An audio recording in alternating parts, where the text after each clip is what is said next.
स्कंध 9 अध्याय 17 शत्ररुद्ध, रजी इत्यादी राज्यांच्या वंशांचे वर्णन। श्रीशुक म्हणतात, पुरुरव्याचा आयु नावाचा एक पुत्र होता। त्याला नहुष, शत्ररुद्ध, रजी, शक्तिशाली रंभ आणि अनेना असे 5 पुत्र झाले। राजा आता शत्ररुद्धाचा वंश ऐक। शत्ररुद्धाचा पुत्र सुहोत्र होता। सुहोत्राला काश्य, कुश आणि गृत्समद असे 3 पुत्र झाले। गृत्समदाचा शुनक पुत्र झाला। याच शुनकाचे पुत्र ऋग्वेदीयांमध्ये श्रेष्ठ मुनिवर शौनक झाले। काश्याचा पुत्र काशी, काशीचा राष्ट्राचा दीर्घतमा आणि दीर्घतमाचा धन्वंतरी हेच आयुर्वेदाचे प्रवर्तक आहेत। हे यज्ञातील भागाचे भोगते आणि भगवान वासुदेवांचे अंश आहेत। यांचे स्मरण केल्यानेच रोग दूर होतात। धन्वंतरीचा पुत्र झाला केतुमान आणि केतुमानाचा भीमरथ, भीमरथाचा दिवोदास आणि दिवोदासाचा द्युमान। त्याचे एक नाव प्रतर्दन असे सुद्धा आहे।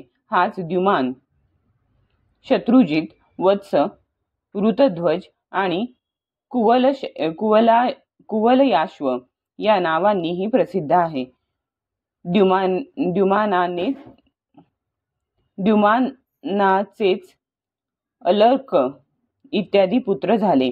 परीक्षिता, अलर्काखेरीज दुसऱ्या कोणत्याही राजाने 66,000 वर्षे तारुण्यावस्थेत राहून पृथ्वीचे राज्य उपभोगले नाही।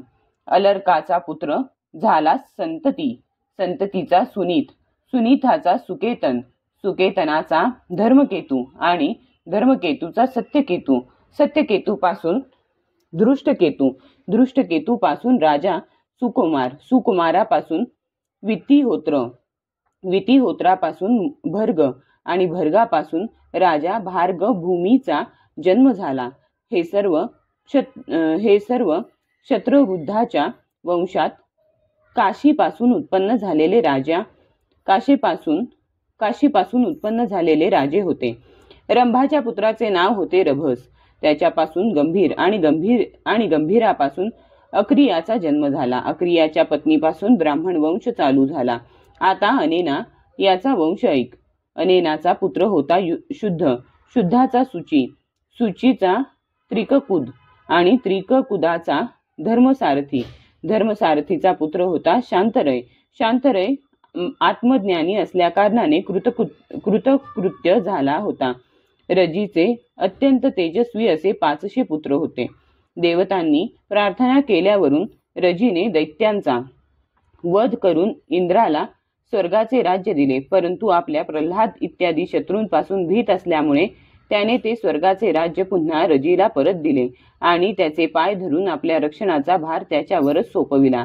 जेव्हा रजीचा मृत्यू झाला तेव्हा इंद्राने मागणी करून सुद्धा रजीच्या पुत्रांनी स्वर्गाचे राज्य त्याला परत दिले नाही।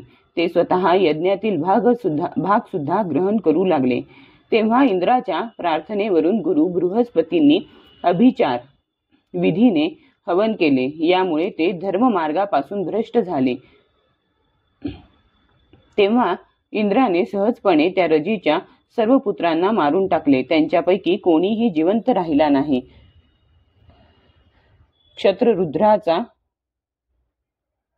शत्ररुद्धाचा नातू कुश, याच्यापासून प्रतीपासून संजय आणि संजयापासून जयाचा जन्म झाला। जयापासून कृतापासून राजा हर्यवन, हर्यवनापासून सहदेव, सहदेवापासून हिन आणि हिनापासून जयसेन नावाचा पुत्र झाला। जयसेनाचा संकृतीचा पुत्र झाला महारथी जय। शत्ररुद्धाच्या वंश परंपरेमध्ये एवढेच राजे झाले। आता नहुष वंशाचे वर्णन ऐक। अध्याय 17 समाप्त।